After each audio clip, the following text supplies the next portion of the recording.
Buen día chicos, acá estamos en una nueva clase de teoría de las organizaciones y el tema de hoy es escuelas estructuralistas. Antes de comenzar vamos a hacer un breve repaso de las clases anteriores. Estuvimos viendo hasta ahora varias escuelas que hacían estudio del proceso administrativo de las organizaciones. La primera escuela que vimos fue una de las clásicas de Taylor, llamada Escuela de Administración Científica. Después hablamos de la escuela que estaba precedida por Fayol, que es la Escuela de Administración Industrial. Y la semana pasada vimos la Escuela de Relaciones Humanas precedida por Elton Mayo. Cada una de estas escuelas tuvo sus ideas específicas y su visión del trabajador. En función de esa visión es que enunciaban sus teorías para ser aplicadas a las organizaciones para poder alcanzar la máxima eficiencia y productividad. Las escuelas clásicas veían al trabajador como un hombre económico, es decir, que solamente estaba motivado por el salario que recibía a cambio del trabajo que ofrecía.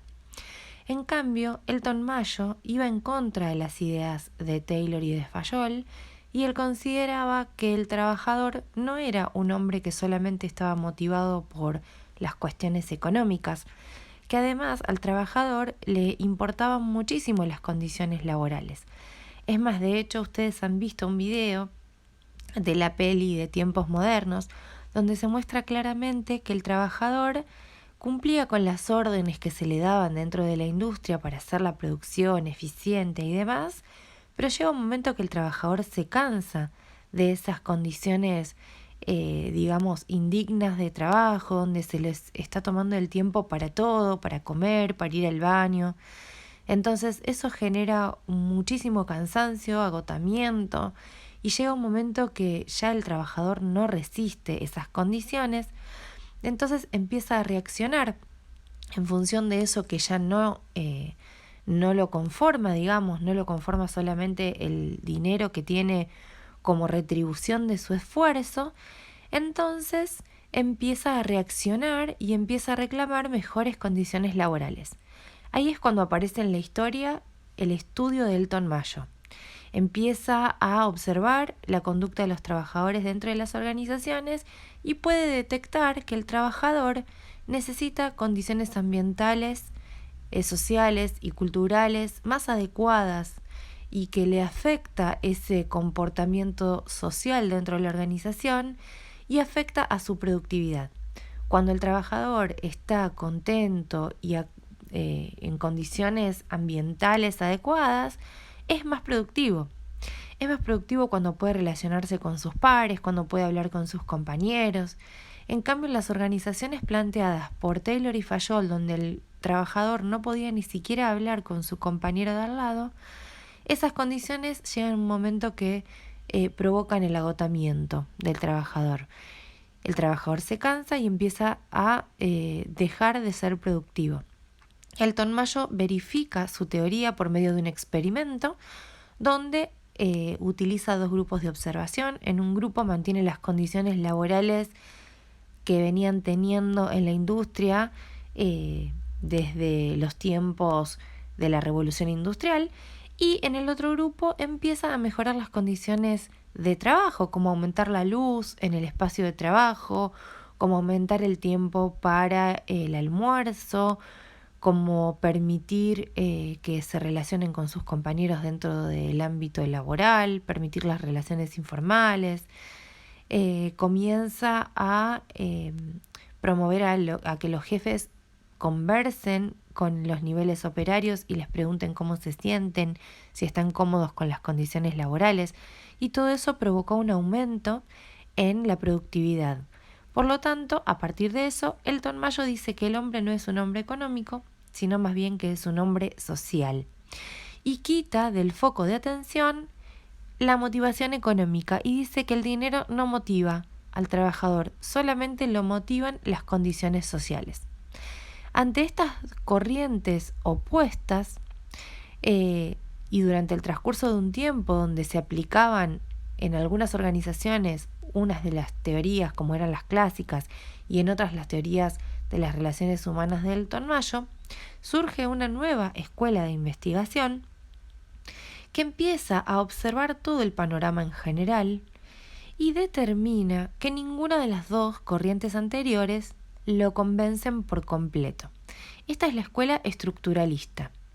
Está precedida por Max Weber, que era un sociólogo y psicólogo, que se dedicaba a estudiar el comportamiento de los trabajadores dentro de las organizaciones y conforma esta escuela porque él considera que era necesaria, porque las organizaciones son muy complejas y los trabajadores que están dentro de ella también, y dice que hay una cierta fragilidad e imparcialidad en las teorías anteriores, en las clásicas y en las de relaciones humanas, opuestas entre sí y que no se complementan. Entonces se hace necesaria la aparición de un nuevo modelo, pero un modelo que sea más racional, que pueda, combinar las dos teorías anteriores. Y es así que Max Weber se precede como el líder más importante de este movimiento de estudio, que es el estudio que realiza la escuela estructuralista. Weber, como les decía anteriormente, es sociólogo, fue economista también, fue psicólogo, tuvo varios títulos universitarios y fue el más importante del grupo de trabajo de esta escuela, ya que tuvo una gran actividad en el estudio, de todo lo que tenía que ver con la estructura de la organización, y también tenía gran componente político en sus estudios. Por lo tanto, pudo mencionar dos elementos que consideró muy importantes para tener en cuenta en la organización de todas las empresas, y él dijo que las organizaciones deben tener en cuenta dos cuestiones importantes como son la autoridad y la burocracia. Él mencionaba que la autoridad tenía que existir en las organizaciones, por supuesto, para que todos los niveles jerárquicos pudieran tener un orden y una determinada organización cumpliendo con el direccionamiento de la autoridad que posee cierto poder para dar órdenes. Y decía que todas las organizaciones podían ver reflejada esa autoridad en distintos tipos de jefes, con distintos tipos de autoridad llevada a la práctica.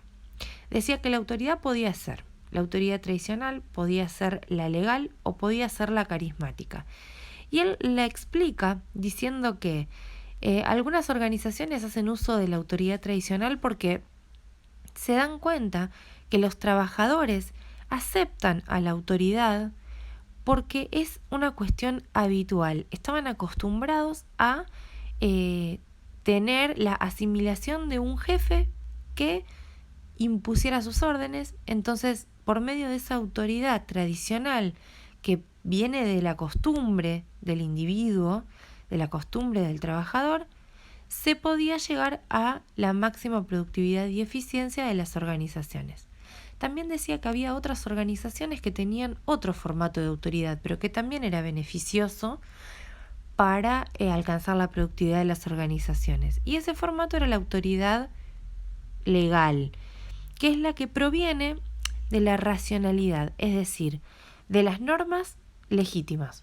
Hay una regla que dice que determinada persona es la autoridad y se acepta sí o sí, le guste o no al trabajador. Entonces decía que había muchas organizaciones que funcionaban adecuadamente de esta manera, aceptando la autoridad como formato legal y obligatorio. En cambio, había otras organizaciones donde la autoridad era carismática, es decir, tenía ese jefe determinadas características de su personalidad que permitían que los subordinados la acepten sin ningún problema y que la reconozcan por sus características personales. De todos modos, la reconocían a la autoridad y eso era lo que a Max Weber le interesaba. Así es que basa la teoría de la escuela estructuralista fundamentalmente en el concepto de autoridad. Pero no es la única base de esta escuela. También encuentra bases para la fundamentación de su teoría en algo a lo cual él llama el modelo burocrático. Lo que decía Weber es que la burocracia es una forma de organización, basada en normas, pero normas racionales. Y si todas las organizaciones racionalmente aceptan las normas y las reglas, todo iba a funcionar adecuadamente encaminado en el logro de las organizaciones. Por eso, Weber dice que lo que hay que aplicar en las organizaciones es la burocratización. ¿Y qué es lo que quiere decir con esto? Que hay que aplicar una cierta forma de actuar en los individuos que la componen y una forma de pensar en función a un contexto organizacional que involucre al individuo motivado tanto por dinero, es decir, por la retribución de su trabajo, como por las condiciones sociales que corresponden dentro de su lugar de empleo. O sea, lo que Max Weber dice resumidamente es que el éxito de la organización se va a encontrar cuando se pueda implementar una forma de trabajo que tenga en cuenta las dos características fundamentales del trabajador. En primer lugar, que es un ser social, una persona humana, así como lo decía Elton Mayo. Y en segundo lugar, que esa persona humana, además de tener buenas condiciones laborales ambientales, necesita una retribución económica por su trabajo.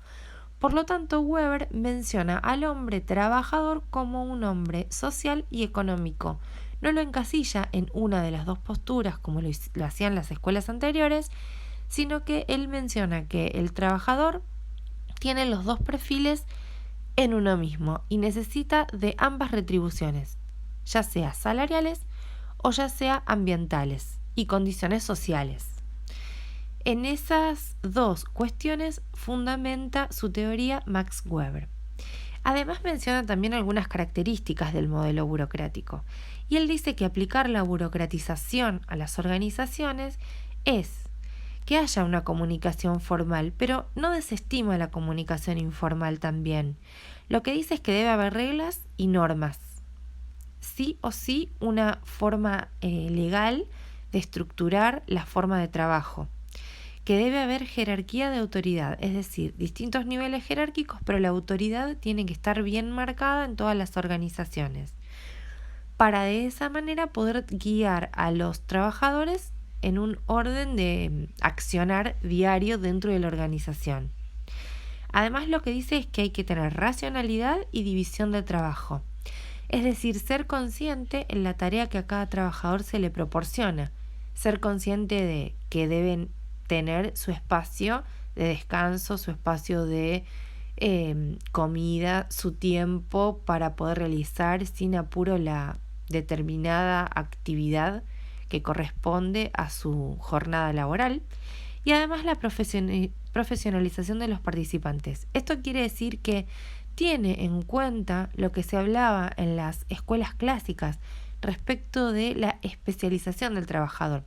Es decir, pensar en el momento de que se contrata al trabajador que tenga un perfil adecuado a la función que se desea que él realice. Entonces, lo que hace Weber es un mix entre las dos escuelas o las dos grandes escuelas anteriores, la clásica y la de relaciones humanas, y las combina. Por eso llega a la conclusión de que la escuela estructuralista pretende equilibrar los recursos de la empresa, prestando atención tanto a la estructura organizacional, que es este orden de los niveles jerárquicos, de la autoridad, de la legalidad, de la forma de trabajo ordenada, pero también le da importancia al recurso humano, es decir, al trabajador como persona, como ser humano, enfocándose también en los aspectos que tienen que ver con la organización formal y la informal. Él considera que es importante tener en cuenta las relaciones informales del trabajador dentro de su lugar de trabajo, porque eso colabora con la incentivación del trabajador, que finalmente termina siendo un incremento en la productividad, que eso es lo que más le importa a ciertas organizaciones, específicamente las que tienen fines de lucro. Bueno, espero haber sido clara Cualquier duda me consultan por medio de la plataforma. Y ahora los dejo con una actividad en relación a este videito. Saludos.